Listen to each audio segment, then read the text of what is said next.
Welcome, STEMgineers, to STEM to Stern, the podcast where curiosity meets critical thinking. Join Chauntée and Jake as they discuss STEM topics that spark debate and exploration.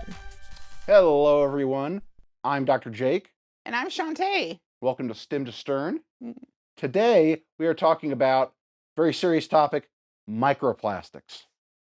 Where are they and why are they everywhere? No, we're going to talk a little bit about how much microplastics have consumed the environment, really, which I know this is not a new topic, but here's something that I discovered recently, and that is, do you know that you eat basically a credit card worth of plastic every week? Oh, wow. Ooh, that doesn't make my stomach feel good. No, it's hiding in that's everything. a lot. It is a lot. Tinier than a little grain of rice. Yeah. It's hiding in everything that we're doing and eating, and it's consuming everything. I was going to say, we were talking about this earlier, and you seem like you've done a lot more research on this than I have.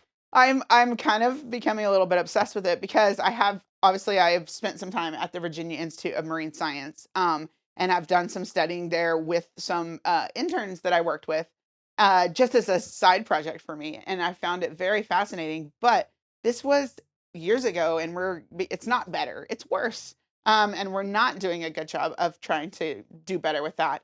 But there are scientists that are doing research on finding ways to help break down those microplastics.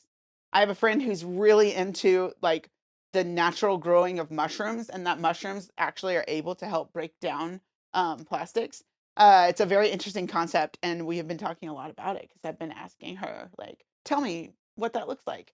Very interesting. Yeah, it's a very interesting concept. But they also have bioplastics they're working on. There's a lot of scientists are doing a lot of research, and hopefully we'll find some solutions. I've heard of the bioplastics thing. Yeah. Which is an interesting idea because the idea with plastics is, it's great because it maintains its shape and everything, and you can use it for all these industrial purposes for people throughout their daily lives. But the problem is, once it's out in the environment as waste, it takes so long to break down. That's the big issue. If you could find out a way to either engineer it to break down over a certain amount of time, or to engineer you were talking about earlier, we were talking about little microbes that geneticists could design to break down these plastics and make them less of an impact on the environment. And it is something that I feel like needs to be a priority, because obviously if we're consuming so much plastic in our day-to-day, if we're consuming that, I can only imagine what the ocean is being impacted by. And I know we talk a lot about that.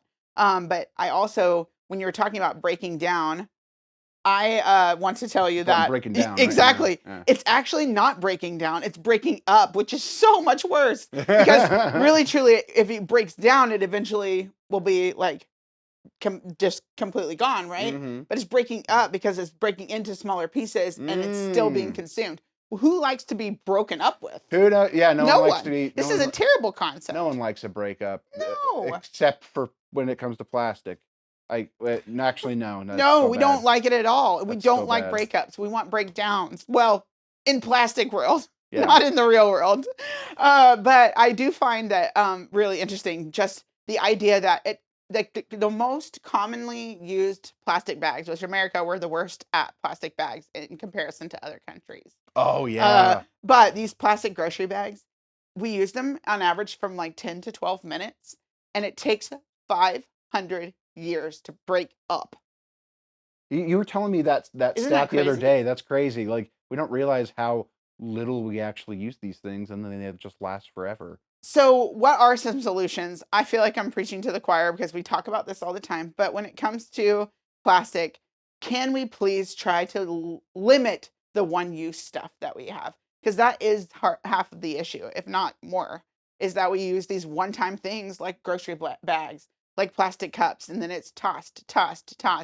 And we all know that stuff ends up in the ocean. Well, guess what? If it's in the ocean, it's in your water, it's in your food, you are consuming it also. It's in the life cycle. So you're not only hurting the environment and the animals, and I hope you would care about that, but in case you don't, it also hurts you. I love animals. I know, right? Yeah. But it's also impacting you, your family, everyone. So how can we help with that? Limit that use. Filtered washing machines are also a really good thing to have, because that helps a lot with it not going sending it back into the environment. Very So, interesting. in the comments, let us know what you're doing to hopefully eliminate or reduce the use of plastic. And also, what is an interesting fact about plastic that you know? Because I've found a lot of them out there, and I'm blown away by the idea of how much it's impacting the environment. Absolutely. Let us know in the comments. Yep. Till See next you next time. Thanks for tuning in to STEM to Stern. We hope today's episode got you thinking. If you enjoyed the discussion, subscribe and share it with others. And be sure to check out our show notes for free resources and links that go along with today's episode. Until next time, keep questioning and keep exploring, STEM engineers.